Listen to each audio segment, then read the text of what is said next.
اور پھر چشتی پہلے تھا، پھر قبلہ حضور کے قدموں میں آیا تو قادری نسبت ملی. تو اب دو نسبتوں کی مجبوری یہ ہے کہ قادری نسبت علم کے بغیر نہیں چلتی، چشتی نسبت ذوق کے بغیر نہیں چلتی. اگر سادہ لفظوں میں بات کروں تو آپ سبحان اللہ کہیں گے تو خطاب ہو سکتا ہے. ہاں ماشاءاللہ، یہ جتنے کرسیوں پہ بیٹھے ہیں میرے بڑے ہیں، ہمارا مان ہے. تو انشاءاللہ بات شروع ہوگی تو انشاءاللہ یہ بھی بول پڑیں گے، سبھی بول پڑیں گے. موضوع میں نے زیادہ کوئی لمبا فلسفہ منطقی میں باریکیوں میں نہیں جاؤں گا. انشاءاللہ سیدھی سی بات ہوگی اور انشاءاللہ آپ کو بات سمجھ میں آئے گی. اللہ رب العزت نے قرآن میں فرمایا فَاسْأَلُوا أَهْلَ الذِّكْرِ إِن كُنتُمْ لَا تَعْلَمُونَ. سیدھی سی بات ہے. اللہ تعالیٰ نے فرمایا اگر تمہیں علم نہ ہو کسی بات کا تو فَاسْأَلُوا، تو تم نے سوال کرنا ہے. باری تعالیٰ کس سے؟ فرمایا فَاسْأَلُوا أَهْلَ الذِّكْرِ إِن كُنتُمْ لَا تَعْلَمُونَ. اگر تم علم نہیں رکھتے، اگر تم جانتے نہیں ہو تو اہل ذکر سے سوال کرو. اہل حضور بات یہیں پر امتحان میں آپ کا ذوق پڑ جانا ہے. قرآن یہ کہہ رہا ہے کہ اگر علم نہیں ہے تو اہل ذکر سے پوچھو.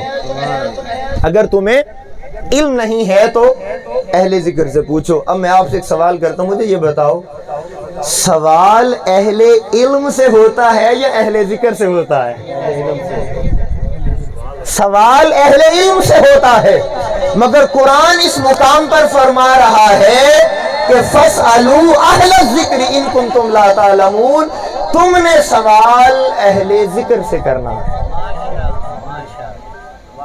اب دیکھیں، اہل ذکر کو جاننے کے لیے ضروری ہے کہ ہم پہلے یہ پتہ لگائیں کہ ذکر کیا ہے. جب تک ہم ذکر کو ڈیفائن نہیں کر سکتے، اہل ذکر کا پتہ نہیں چل سکتا کہ ذکر والے کون ہیں. ذکر والے تب پتہ چل سکتا ہے جب ذکر کا پتہ چل جائے گا کہ ذکر کیا ہے. ذکر کا پتہ میں بتاتا ہوں، آپ محبت سے مسکرا کے سبحان اللہ بول دیجئے گا. میں نے قرآن سے پوچھا، قرآن تو کہتا ہے کہ ہم اہل ذکر سے سوال کریں، قرآن تو یہ بھی تو بتا کہ ذکر کیا ہے اور ذکر والے کون لوگ ہیں.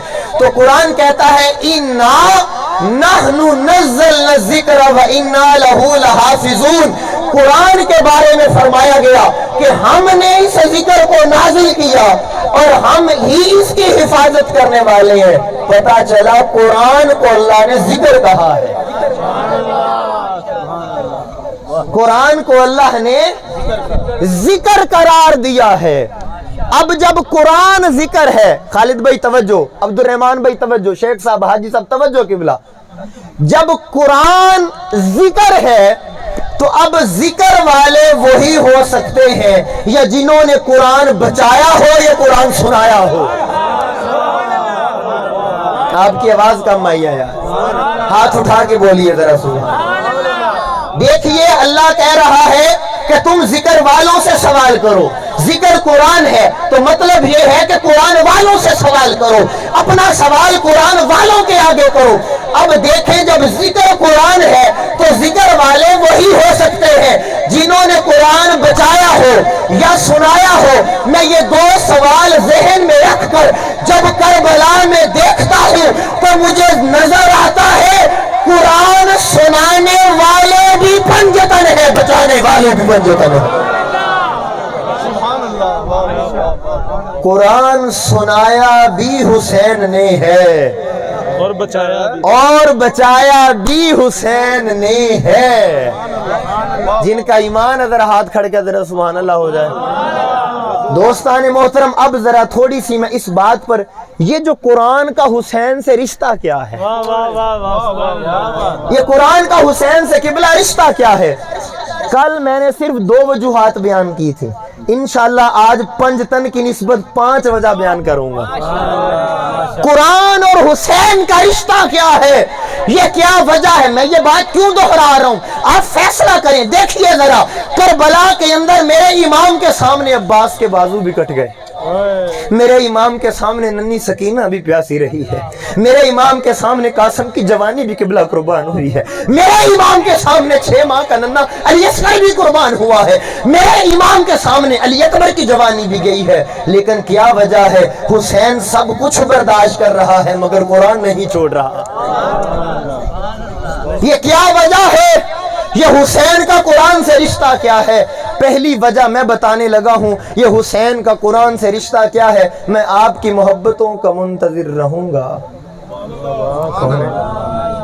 نعرہ لگا، نعرہ لگا، نعرہ تکبیر، کعبہ ڈال دیں تھوڑا سا۔ نعرہ حیدری، نعرہ تحقیق، نعرہ غوثیہ۔ ایک عوام سے کوئی نعرہ لگائے، پتہ لگے آپ جاگرے بیٹھے ہے کوئی بندہ عوام میں؟ نعرہ تکبیر، نعرہ رسالہ، نعرہ حیدری۔ دوستان محترم، اس بات کو ذرا سمجھنے کی کوشش کیجئے۔ پہلی وجہ بیان کرنے لگا ہوں، ادھر میری جانب پہلی وجہ، یہ جتنے بھی نوجوان بیٹھے ہو، میری مائیں بہنیں اگر بیٹھی سن رہی ہیں، نہیں تو آپ کے اوپر یہ قرض ہے، یہ پیغام آپ نے ان کو ضرور دینا ہے۔ کربلا میں حسین قرآن کیوں نہیں چھوڑتے؟ کربلا میں حسین قرآن کیوں سناتے ہیں؟ دوستان محترم، اس لیے میں نے کہا اے ابن علی بتائیے تو یہ قرآن سے محبت بھرا رشتہ، اتنا مضبوط رشتہ وائے اور کیسے اور کیوں کر ہے؟ حسین ابن علی کہتے ہیں میرا کربلا میں قرآن سنانا تمہیں تعجب نظر آ رہا ہے، دیکھو تو صحیح بچپن میں ماں نے پالا کیسے ہے، ذرا دیکھو تو صحیح میری ماں نے مجھے پالا کیسے ہے۔ میں جب پیدا ہوا تھا میرے کانوں کے اندر اذان محمد مصطفیٰ نے دی تھی، میرے وجود میں خون مولا علی کا ہے، اور میری ماں بطول زہرا جب چکی چلاتی تھی تو لبوں پہ قرآن ہوتا تھا، میری ماں جب روٹیاں پکاتی تھی تو لبوں پہ قرآن ہوتا تھا، میری ماں جب لقمہ میرے منہ میں ڈالتی تھی تو لبوں پہ قرآن ہوتا تھا، میری ماں گھر کی صفائی کرتی تھی لبوں پہ قرآن ہوتا تھا۔ حسین ابن علی کہتے ہیں میں نے تو بچپن میں ماں سے وعدہ کر لیا، اے میری ماں چکی چلانے سے پہلے قرآن سنانا تیرا کام ہے، اے میری ماں روٹیاں پکانے سے پہلے قرآن سنانا تیرا کام ہے، اے میری ماں مصلے پہ کھڑا ہو کے قرآن سنانا تیرا کام، اے میری ماں مجھے دودھ پلانے سے پہلے قرآن سنانا تیرا کام ہے، اور کربلا کے اندر 72 تن قربان کر کے نیزے پر چڑھ کے قرآن سنانا حسین کا کام ہے۔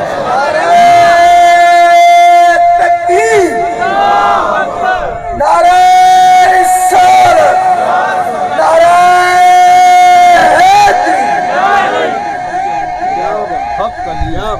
میرا ہاتھ جاگ رہا بیٹا، سبحان اللہ بھی ہو جائے۔ اب دکھ کی بات پتہ کیا ہے؟ میرا حسین کربلا میں نیزے کی نوک پر قرآن پڑھتا ہے، ہم گھروں میں نہیں پڑھتے۔ یہ منہاج القرآن کا پیغام اور درد ہے۔ حسین نے کربلا میں نیزے کی نوک پر سنایا ہے، ہم گھروں میں نہیں پڑھتے، سارا سال ہو جاتا ہے گھروں میں قرآن بند رہتا ہے۔ میں تو اس معاشرے کو دیکھتا ہوں، بیٹی رخصت کرتے وقت بیٹی کے سر پر قرآن کا سایہ تو کر دیتے ہیں مگر ساری زندگی اس بیٹی کو قرآن نہیں پڑھاتے۔ حسین نے سب کچھ دیا، قرآن بچا لیا، اور ہم قرآن کے ساتھ کیا کر رہے ہیں؟ دیکھیے ذرا حسین ابن علی کو نیزے کی نوک پر کہ وہ قرآن کا نغمہ زمانے کو سنا کر بتا رہی ہیں میری ماں نے مجھے گھٹی میں قرآن سنایا تھا، آج حسین نیزے پر سنا کر ماں سے وفا کا حق ادا کر رہا ہے، اور زمانے کو بتا رہا ہے اگر مائیں بچپن میں بچوں کو قرآن سنائے تو بچے بڑے ہو کر قرآن سنایا کرتے ہیں۔ پھر بچے بڑے ہو کے قرآن سنایا کرتے ہیں۔ پہلی وجہ حسین نے اس وجہ سے کربلا میں قرآن سنایا۔ دوسری وجہ سنیں، دیکھیں آج تک قرآن یہ اعلان کر رہا تھا وَلَا تَقُولُوا لِمَنْ يُقْتَلُ فِي سَبِيلِ اللَّهِ أَمْوَاتٌ بَلْ أَحْيَاءٌ، قرآن کہہ رہا تھا جو رب کی راہ میں مارے جائیں، شہید ہو جائیں، قتل کیے جائیں، انہیں مردہ نہ کہو، انہیں مردہ نہ کہو، وہ زندہ ہے۔ قرآن کہہ رہا تھا شہید زندہ ہے، قرآن کہہ رہا تھا شہید زندہ ہے،